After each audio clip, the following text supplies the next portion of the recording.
WNST, Towson, Baltimore, and Baltimore Positive. We're taking the Maryland Crab Cake Tour out on the road. Catonsville on the 27th. If you're hearing this on the backside of that, State Fair and our friends at the Maryland Lottery in conjunction with our friends at Window Nation. Just a reminder, last couple days here for 86690 Nation where you get 0% financing for 5 years. You buy 2 windows, you get 2 free and 0% financing. It's kind of like a January deal. Take advantage of it, folks. You've been thinking about it, call 86690 Nation.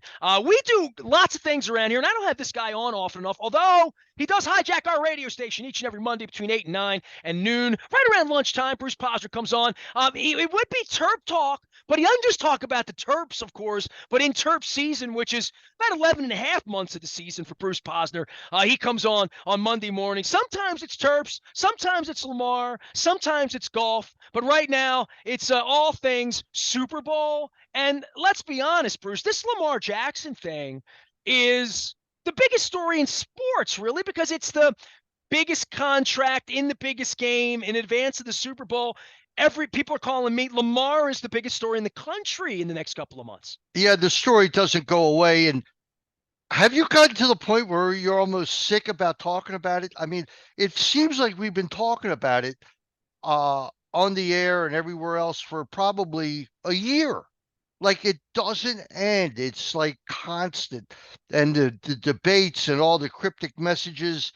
Well, that's why it's not good for them, right? That's why having a deal is better for everybody. Nobody's questioning whether Patrick Mahomes' leg is bad. He's paid and he's going to play this week, right? So that is he played on one leg against Jacksonville, so he'll be there. He's a warrior. He'll be there. Well, the reason it's been on everybody's conversation is because it's not done, right? I mean, and that leaves it dangling, and then he gets hurt.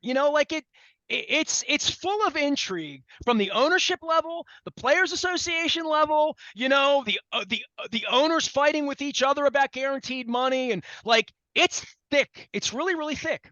I wonder how much pressure he feels like from a guy like William Rode, probably the foremost columnist in the country, who says Lamar's representing a move that's so important to the players of the guaranteed money, because the association, they don't like the contracts where they can get rid of a guy, halfway through. How could they? How, representing their players? I wonder how much that plays into him. I don't think it does, but I think at the end of the day, you can't win without a quarterback. And I just envisioned, the Ravens give up Lamar to, they're never going to trade him to the AFC. You know it as well as I do. There's no package a team could put together for us to leave him in the AFC where they have to see him periodically. At least the worst time they'd ever see him was once every 5 years if they played for Carolina or Atlanta. To me, those are the two landing grounds. They need a quarterback. They got owners who know, who want Lamar supposedly. That's where he'll wind up if I had to take a guess. But I still don't believe he'll leave. I don't know why. Maybe it's more out of hope. But you have to forget everything that happened. I mean, people are upset. He didn't play. Was he hurt? Could he have strapped a brace on? That's in the past now. You can't go backwards. You have to go forwards. And I think, in my own opinion, having never given him the tools that you need to win, by that I mean wide receivers who play on the field, not have the credentials and don't make it to the field, but guys who can really do it. He hasn't had that, and it hasn't been fair to him. And, he's had to improvise the running. I think a new coordinator comes in here, and look, Nestor, I think whether they pay a free agent, and there's a lot of them out there, or they draft 7, they got to get wide receivers. I know you always need more corners, and you need more offensive linemen. This weakness on this team, when you have Mark Andrews going out wide for Tyler Huntley, let's be real, it wasn't fair to Tyler Huntley. Who did he have to throw to? 2 guys, Deshaun Jackson and Sammy Watkins, who nobody in the league wanted. In other words, they were out there without a job, and the Ravens brought them in as if that was going to solve the problem. It didn't solve the problem, and it couldn't get them in the end zone. And we got, they let the guy go who could not generate a 4th-and-1 play. You know, if you said to me, all I got to do in football is figure out how to make it on 3rd-and-1 or 4th-and-1, there's a lot of ways to do it that the Ravens didn't do. All right. And finally, when they tried to leap over the center by the quarterback, they miscommunicated or the player made a mistake. And that was that. And it cost us the entire season. So I think they're on the cusp. Why? Because of number 18. I think number 18 is a force like the Ravens haven't had since number 52. He is special. From the moment he got to the Ravens, all right, teams could not score against us. It's all except for Jacksonville when they had that run in the 4th quarter. They never gave up more than I think 17 points. The defense, that is. All right. If the offense gives up an interception for a touchdown, you can't blame that on the defense. But I think Roquan and the signing of Roquan was brilliant. All right. It was brilliant. He had to be signed even, I think, in a way more so than Lamar, because he shores up your defense for how many years? At least 5 years. That's the length of his contract. And I thought it was great. But I believe they're going to sign him. I believe before it's over, there is compromise there. I'm just saying, I don't know how anybody could turn down 133 million if that's the case. But there's a guarantee number in there that he'll be happy with. All right. And I don't think he likes sitting out.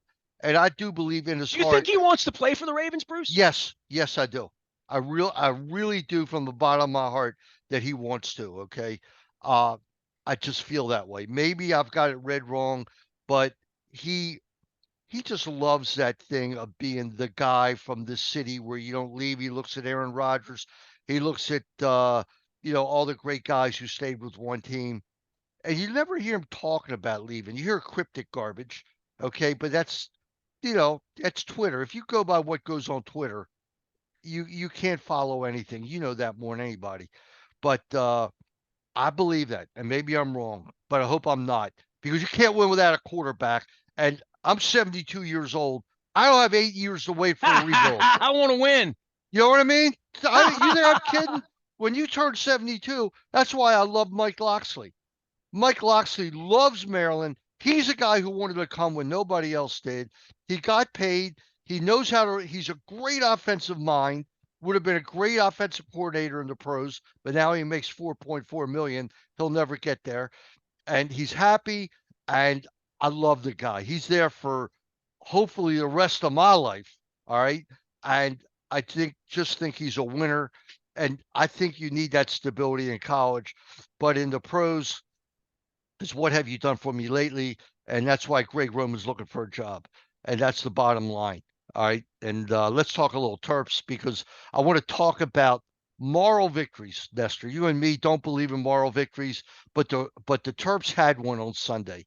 They played the number 1 team in the country with a 7'4" center, Zach Edey, who is like, Nestor, when somebody drives to the bucket and he puts his arm out, his wingspan's got to be, what, 10 feet or 8 feet? Well, I remember Murasan. I mean, Manute Bol turned sideways and went away. But these guys that were Tom Burleson, I mean, there were some guys that were really big, much bigger than everybody else. Moses Malone was bigger than everybody else for a little while, right? Kareem was that way, where they were so much bigger than everybody else on the court. But, in the modern era, guys that big, 7'4" was crazy, right? Well, what's the funniest thing? I'm a student of the NBA. I love the NBA.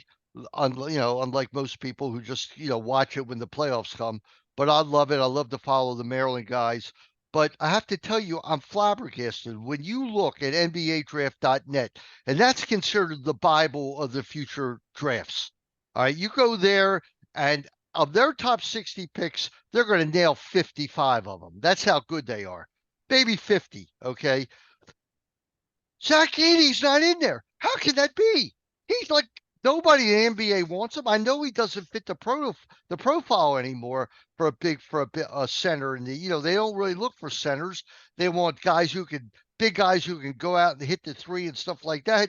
But I'll take 7'4" any day of the week. They're all looking for Dirk Nowitzki, not that, right? Literally, no, right? I mean, listen. They want those kind of guys who are flexible, 6'10", who can run the court and everything. But Zach Edey and Hunter Dickinson's not in there. How can Hunter Dickinson still be in college? How can Zach Edey still be in college? Now, NIL hasn't hurt. These guys could be making $500,000 a year for playing basketball. And that's a tip I'm going to give you. You're going to see more guys staying longer than getting out quicker because of the NIL money. It's there. They're getting paid. And if you can get paid and go back to school for a year and hang out and maybe make $300,000 or $400,000, that's not a bad deal, is it? No, yeah, hey man, the NIL is going to change everything, and I think I've had a lot of conversations with John Feinstein and everybody that I bring on the show where we talk college basketball. We talk about the NIL, and it has felt very wild, wild west. It has felt like there's going to be unintended consequences that we can all sort of predict in regard to where AAU went, where bag money went back with Kentucky in the 1980s. That they've tried to. Tom McMillan came on for a little while a couple weeks ago and talked about it again, and just there's going to be a lot of bad with it, but there's also going to be a lot of good with it. Yeah, I mean, I think guys will stay longer. I think there's guys who know they're not going to make the NBA. They think that, well, maybe there's Europe in the future for me, or go to Israel, or go to wherever and play ball for a good salary. Why not stay in college and finish your career and get your degree? I think it's going to work out great for the student athlete. And the great guys are always going to leave anyway. Let me get back to moral victories. So Maryland, Juju Reese played fantastic against Zach Edey. He was 8 for 11 from the field. No, he didn't stop Zach Edey, who had 24 points and 16 rebounds, but nobody stops him. He can't be stopped. When you're shooting down at the basket without jumping, you're very hard to stop when you get the ball underneath the basket. And Matt Painter is a great coach and has figured out a way to make them 19-1. But so Maryland comes back against Wisconsin, a team they really struggled with, had trouble scoring, and they mopped the floor with them, 73-55. So my point is, I think the guys from that Purdue game came back to College Park and say, hey, wait a minute. We just took the #1 team in the country to the wire. Okay. Why can't we play with anybody? The problem with Maryland is they can't shoot the ball on the road. They don't shoot the ball that great at home either, but they can't shoot the ball on the road, Nestor. It doesn't make sense to me. They're 0-5 on the road. Except for Purdue, it really hasn't been like games they could have won. They never really had the ball with Well, 5 Purdue's a minutes to different go place to for a lead. 19-year-old kid, right? I mean, I went in there as a 45-year-old a few years ago. Luke and I drove down from the combine to see the Terps play. It was a really good Terps team, too. It was a Suleiman Terps team. It was like serious. In the middle of February, 10 degrees outside, all of that. That is as intimidating a building as I've ever. It's of all the things I've done recently in my life that were sort of sports bucket list things that I didn't realize, man, that was cool. Going there was unbelievably cool. Like, have you been right to Mackey? I've been to Mackey, and I want to tell you, first of all, it's not an arena; it's a barn. Okay, and it's got that concrete ceiling, and the noise bounces all around. You can't hear yourself think when the And fans it's get a going. circle. So if you're Right, shooting in it, it's got to just mess with your depth perception. It's got to mess with your depth perception, all of it. It's a weird building to play in. And then they get this thing going here, and it's crazy, right? Literally, right? 3 for 21 from the 3-point line for the Terps. Speaks for So, itself. so that you don't have to go any further than that. I mean, it's horrible, and that's why they lost by 3 points. All right, which means their defense was great. They frustrated them as much as possible. They took away everybody else. You take, without Edey, nobody else did a thing for Purdue, and they're coming back to College Park. That's one you ought to go to, man. That's one you ought to drive down for, Nice. because that's going to be a great one. I think it's not till the middle of February, but that's one that, Nestor, you should go, because I know you show up there once in a while, I do. and I do. and I think you would. I think you'll have a lot of fun with I that. almost went on Wednesday night for the Minnesota or the The weather was too bad. Wisconsin game. Yeah. No, it wasn't even weather. A friend of mine offered some tickets, and I had another friend, and we decided to have lunch. And he's a real Terps guy, so I would have taken him down. We actually talked about it at lunch. We're like, should have gone to Terps game. It's like, this is easier, and his daughter plays basketball and all that, so we took it down. Bruce Posner is here, Terp Talk. He is my dude on Monday mornings, 8 until 9 and thereabouts, and then of course at lunchtime again on Monday. You can find him at Terp Talk on the Twitter thing, and find him at terptalk.com. And What else is going on with you? I mean, did you have so the Lamar thing? You think that ends with them signing Lamar? That you really Yes, believe that? that's my opinion. All right, let me go on real quick. Very important. Bruce Laird's on my show. I'm sure you listen to him. He's great. We do the show every Hey, when I show you this, what do you think of? When I show you this right here, what do you think Johnny of? Unitas. All right, there you go. All right, good enough. My Colts So, belt buckle. so Bruce Laird's on the show. He does the commentary. We're on a post game show after the Ravens game on every Monday morning on 8 o'clock, and then again at 12. And then once football's over and it's coming to an end in 3 weeks, I go from there with Maryland and everything else that is there. And it's a great show. You've afforded me a great opportunity putting me on even before yourself on Monday morning. And it's worked out great. Got a great audience, good following.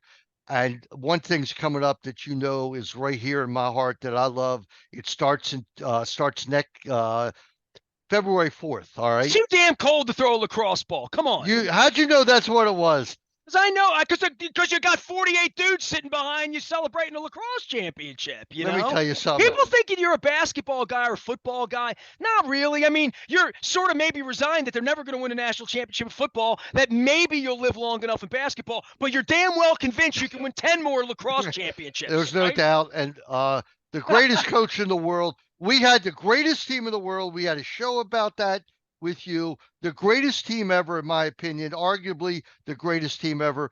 And this guy reloads.